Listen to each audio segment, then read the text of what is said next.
it's just too much hesitation. Like we wait Hmm. a lot. Like, we'll talk about it, but it's too late. And by the time we're actually looking to make plays, like in this game, the game is already kind of over.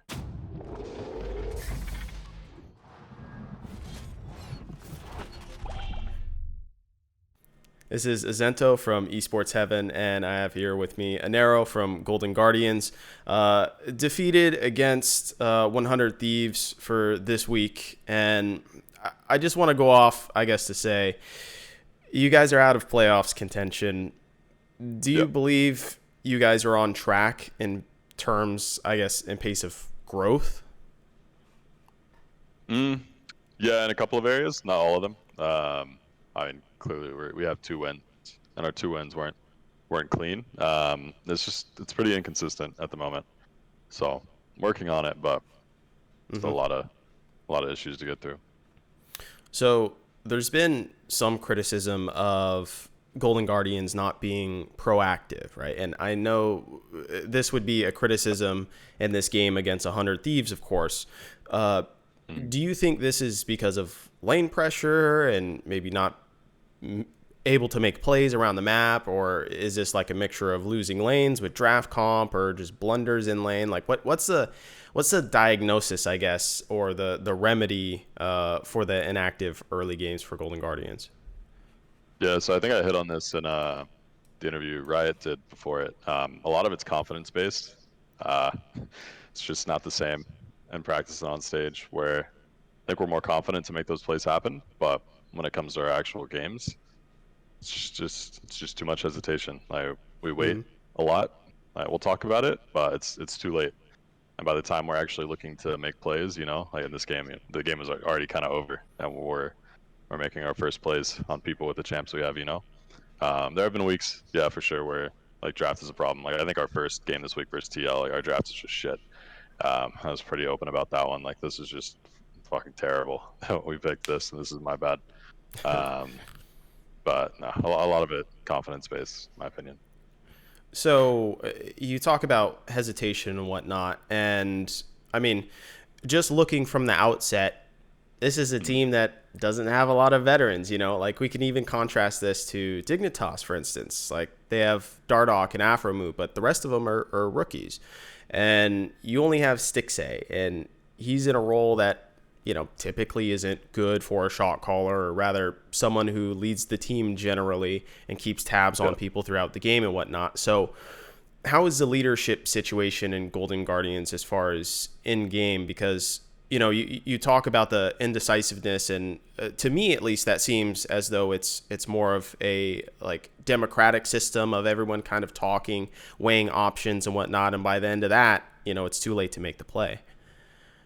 No, I mean a lot of teams work in that democratic way.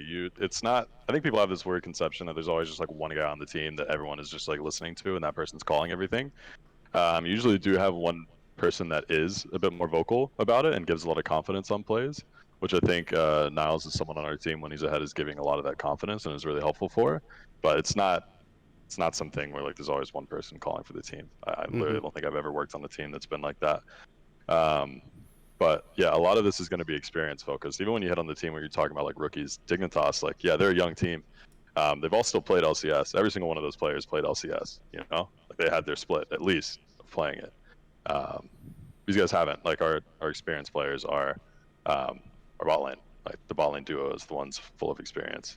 Mm-hmm. Um, but still, like yeah, there's a lot of confidence being gained from playing. These games can obviously do like a number on that, but I think internally, like our players have still remained fairly positive about how we're going with things, Mm-hmm. and are getting a better idea of how like their window should work. And yeah, it's not showing up yet, but when it's showing up, sporadically in game, I'm happy in those moments. I just want to get it to be more consistent, to pop up Yeah. more often. Which that's on like me as a coach. So So there's been a little bit of criticism of Niles, of course, in the top lane, and going back, previous weeks too. But more specifically, I want to touch on the idea of wave management. Now, this might be one of the more difficult things I think to teach a top laner. I don't know, but who hasn't played in the LCS? It seems as though top lane has heavy wave management things that you need to learn within it, just in the role inherently. And this game against 100 Thieves, he actually got a TP advantage against Someday, and then got the wave in a good spot. So we saw some bright spots from Niles, I think. So how has wave management, I guess, been going for Niles in particular? So I would just say on that, it's important for every lane. The timers of how people manipulate their waves around jungle and when they can get impacted are extremely important. And it's one of the things we focused on pretty heavily at the start. Um, Everyone's been doing better on that. Niles especially was kind of getting ruined by that at the start, but he's been pretty heavily focused on that through the first few weeks and is definitely better on it. Like I think he has good fundamentals on a lot of things, and I'm really happy with that from him. And he's getting punished less on it. We're dying more so to team plays by other teams. Like even today, I think we messed up a bit on one point of management for what was happening like with our team like bot side, which led to them being able to gank and we weren't really able to counter, but we could have countered that as a team if we're thinking about it and actively like trying to make a plan around that. But I think overall that's something that we put a lot of work into and players have been doing better on, but it's not perfect. But that is a big part of, you know, growing to be a competitive player is understanding how your wave interacts with everyone else in the game. What plays it opens up for you, what plays it opens up for them, when it's bad for your wave to be like this, when it's good for your wave to be like that. And it definitely does take time, but definitely not just a top lane thing. But yeah, Niles is he's been doing better about it for sure.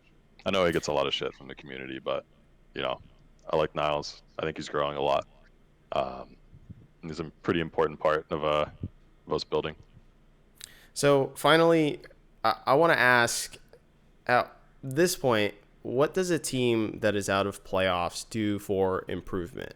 You know, I would figure that the strategy changes up a bit, and instead of trying to get, you know, mega wins on the board, you start doubling down on improvement instead. But with that said, the spring split record follows you into summer split. So do you change up the strategy, or like what's the game plan in Inero? What are you guys going Nothing through? really it really changes whether you're in playoffs or out of it. I guess for teams that are at the like top of the standings, that's where you'll start seeing a lot of like weird experimentation because it doesn't matter where you're at seating wise. Like I know when I've been on the other end and we've been in winning spots, like we know we're already in playoffs, like we'll experiment and try shit. But for us on this end, like it's still focused very much on just the future. Even if we're thinking of like summer playoffs, you know, and the fact that our record follows us over, doesn't really change anything.